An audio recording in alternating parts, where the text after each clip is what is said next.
Honey ട്രാപ്പിൽ കുടുക്കി ഭിന്നശേഷിക്കാരനായ യുവാവിനെ ക്രൂരമായി മർദ്ദിച്ച കേസിൽ പിടിയിലായിട്ടും യാതൊരു കുറ്റബോധവുമില്ലാതെ മുഖ്യപ്രതി സഫീനയുടെ പെരുമാറ്റം ഏവർക്കും ഞെട്ടലായി. പോലീസ് സ്റ്റേഷനിൽ എത്തിച്ചപ്പോഴും മാധ്യമങ്ങൾ വിവരമറിയാൻ എത്തിയപ്പോഴും തികഞ്ഞ ലാഘവത്തോടെയാണ് സഫീന പ്രതികരിച്ചത്. തന്നെ പകർത്താൻ ശ്രമിച്ച ക്യാമറകൾക്ക് മുന്നിൽ നിന്ന് പുഞ്ചിരിച്ച സഫീന നല്ല ഫോട്ടോ എടുക്കണേ എന്ന് ചിരിച്ചുകൊണ്ട് വിളിച്ചു പറഞ്ഞത് കണ്ടുനിന്നവരിലും ഉദ്യോഗസ്ഥരിലും ഒരുപോലെ അമ്പരപ്പുണ്ടാക്കി.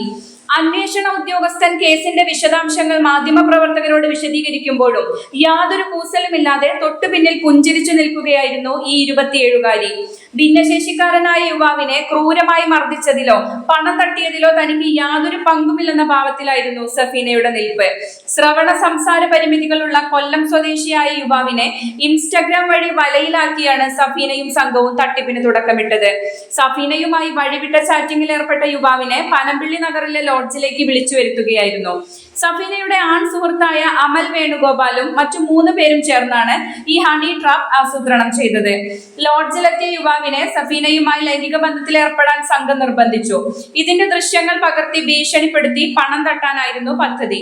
എന്നാൽ യുവാവ് ഇതിന് വിസമ്മതിച്ചതോടെ മർദ്ദനം ക്രൂരമായി.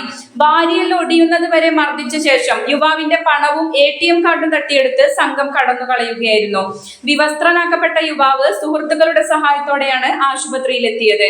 സഫീന ഒഴികെയുള്ള പ്രതികൾ അമൽ വേണുഗോപാൽ, ജോൺ രാഹുൽ, ആനന്ദ് മുരുകൻ എന്നിവർ നേരത്തെയും നിരവധി ക്രിമിനൽ കേസുകളിൽ പ്രതികളാണെന്ന് പോലീസ് അറിയിച്ചു. സഫീനയുടെ ലഹരി ഉപയോഗത്തെക്കുറിച്ചും പോലീസ് അന്വേഷിക്കുന്നുണ്ട്. പ്രതികൾക്ക് ജാമ്യം ലഭിക്കാതിരിക്കാൻ കർശനമായ നടപടികളാണ് പോലീസ് സ്വീകരിക്കുന്നത്.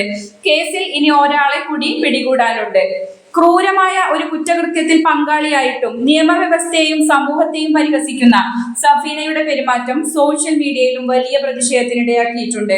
ഇവരുടെ മുൻകാല ചരിത്രവും പോലീസ് പരിശോധിക്കുന്നുണ്ട്.